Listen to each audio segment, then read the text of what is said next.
ஏன் பெரியம்மா? எதுக்கு இதெல்லாம் போட்டு செக் பண்றீங்க? எந்த ஒரு நாடகம் பெரியம்மா? நாடகம் இன்னைக்கு இல்லை, ம். 2-3 நாள் இருக்கு நாடகம். ம். இதை எடுத்து செக் பண்ணுவோம். செக் பண்ணி செட்டாக இருந்தால் சீனுக்கு போட்டுக்கலாம், ம். இல்லைன்னா உங்கள்கிட்ட தான் கொடுக்கணும். ம். சத்யவான் சாவித்திரி நாடகம் இருக்குது. ம்.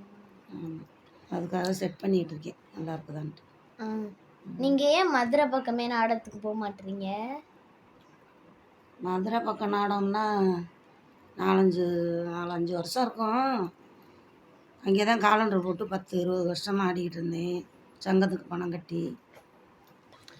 அதுக்கப்புறம் சங்கம் என்ன பிரச்சனைன்னு தெரியலை, 2 சங்கமாயிருச்சு. அதுக்கப்புறம் நாடகமும் சரியாக எழுத மாட்டாங்க, அதனால் புதுக்கோட்டைக்கு வந்துட்டேன். இப்போ வெளியிலேருந்து புதுக்கோட்டை நாடகம், காரைக்குடி நாடகம், கரூர் நாடகம் வெளியிலேருந்து ஃபோனில் சொல்லுவாங்க, போவேன். 1-2 ஃபோனில் சொல்லிக்கிட்டு இருந்தாங்க. இப்போ அதையும் ஃபோன்லேயும் வர்றதில்லை. அங்கெல்லாம் நாடகம் கொடுக்க விட மாட்டாங்க. இங்கெல்லாம் அந்த சங்கத்தில் போட்டால் என்ன, நாடகம் கொடுத்தவங்களே அறந்தாங்கிக்கு வர சொல்லிவிட்டு நாடகம் நின்று போச்சு அப்படின்னு சொல்லிட்டாங்க. அதனால என்ன இருக்குது,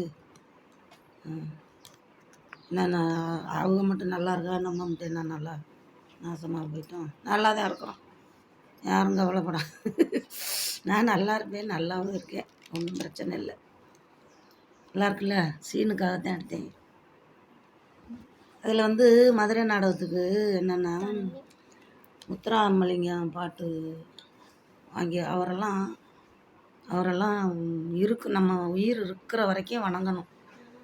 பசும்பொன் முத்துராமலிங்க தேவரையெல்லாம் நம்ம உயிர் இருக்கிற வரைக்கும் வணங்கணும். அவரெல்லாம் பெரிய மகான். ஜாதி தலைவரை விட எல்லாத்துக்கும் பொதுவான தலைவர் அவர். ஒவ்வொரு மேடையிலையாவது அவர் பாட்டு பாடாமல் இருக்க முடியாது. அது என்ன நாடகம் வச்சாலும் சரி, அவரை பாடித்தான், அவருக்காகத்தான் நாடகமே அந்த மக்கள் வைப்பாங்க. அங்கே உள்ள மக்கள் வந்து அவருக்காகத்தான் நாடகமே வைக்கிறது. சாமி சிலை வந்து கீழே இருக்கும், அந்த மகானுடைய சிலை, அந்த தேவருடைய சிலை, அவருடைய சிலை மேலே இருக்கும். அதுவே நினச்சா அப்படியே மனுஷருக்கு புல்லரிக்கும். அவரை பாடாமல் எந்த நாடகமும் கிடையாது.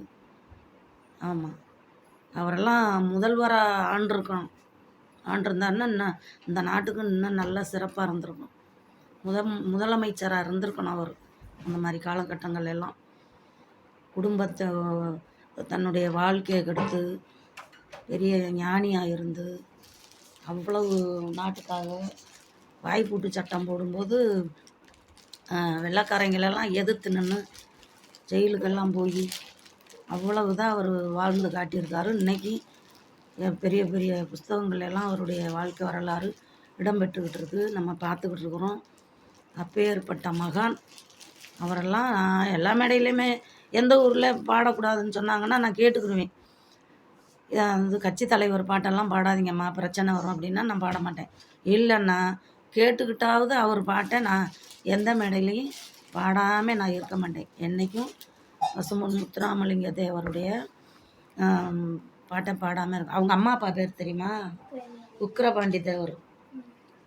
அவங்க அம்மா பேர் இந்திராணி.